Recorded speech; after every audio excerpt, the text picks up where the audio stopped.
This was a view from our junior suite room. Was it worth it?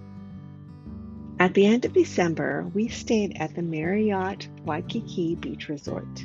We stayed in room 603, which is a junior suite. This suite had a large bathroom with two separate sink vanity units.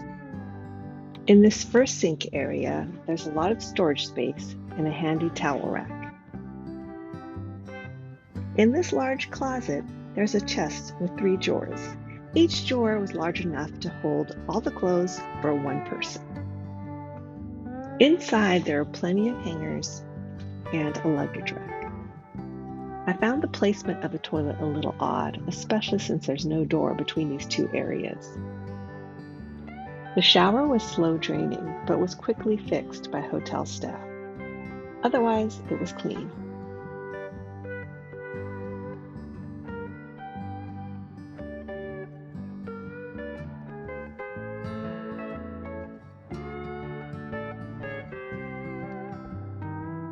This countertop area provided a very large safe, more storage, and a refrigerator. Along with the simple coffee maker, they provide regular and decaf coffee pouches, black and herbal tea, a variety of sweeteners, and non-dairy creamer.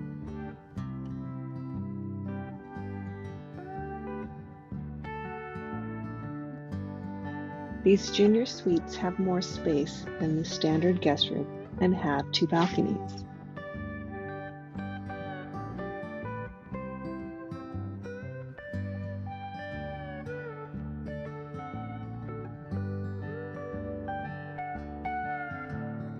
As you can see, our unit was above the pool and an open quad area where they held exercise classes in the morning. This suite was clean, comfortable, and spacious for a family of 4. We found the location to be quite loud with the quad and the morning exercise classes, the pool, and other activities and entertainment nearby. But the location might have been worth it because we got to watch a spectacular New Year's Eve fireworks show. Maybe the best one we've ever seen.